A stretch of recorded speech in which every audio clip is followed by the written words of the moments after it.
अरे यार, फोटो बनवायला एक वेगळं ॲप, व्हिडिओ बनवायला दुसरंच ॲप, व्हॉईससाठी तिसरं ॲप आणि एडिटिंगसाठी अजून वेगळंच ॲप.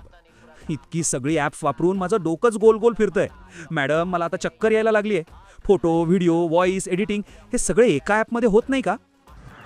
नक्की. तुम्ही सर्वांना प्रश्न पडला असेल की हे इतके ॲप आहे, किती ॲप लक्षात ठेवायचे. तर डोंट वरी, मी तुम्हाला एक अशा ॲपबद्दल सांगणार आहे ज्याच्यामध्ये हे तिघंही काम तुम्ही इझिली करू शकता. त्याच्यासाठी तुम्हाला सर्वप्रथम टेक विथ सोनलला फॉलो करायचं आहे आणि हा व्हिडिओ शेवटपर्यंत बघायचे आणि जेवढे पण तुमचे मित्र असतील त्यांना हा व्हिडिओ शेअर करायचा आहे. सर्वात आधी प्ले स्टोअरमध्ये जा आणि YT क्रिएट ॲप डाउनलोड करून घ्या.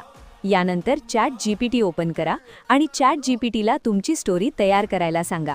स्टोरी तयार झाल्यावर त्याच स्टोरीसाठी scene wise video prompts generate करायला सांगा. आता तयार झालेल्या प्रॉम्प्टमधून पहिला सीन सिलेक्ट करा आणि कॉपी करा. त्यानंतर YT क्रिएट ॲप ओपन करा आणि जनरेट इमेज या ऑप्शनवर क्लिक करा. कॉपी केलेला प्रॉम्प्ट पेस्ट करा आणि इमेज जनरेट करून घ्या. जी इमेज आवडेल तिच्यावर क्लिक करा आणि तिला व्हिडिओमध्ये कन्वर्ट करा. व्हिडिओ तयार झाल्यावर यूज व्हिडिओवर क्लिक करा आणि व्हिडिओ एडिटरमध्ये या.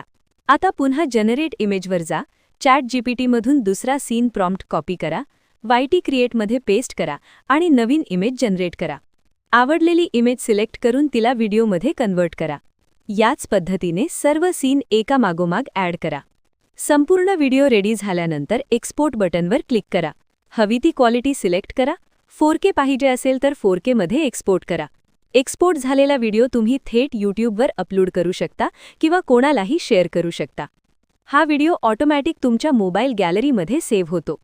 या पद्धतीने तुम्ही एकाच ॲपमध्ये इमेज, व्हिडिओ, एडिटिंग आणि साऊंड सगळं काम करू शकता.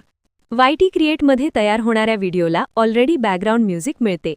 जर तुम्हाला बाहेरचा साऊंड कसा ॲड करायचा हे शिकायचं असेल तर कमेंटमध्ये साऊंड असं लिहा आणि YT क्रिएटबद्दल अजून माहिती हवी असेल तर कमेंटमध्ये YT क्रिएट असं लिहा.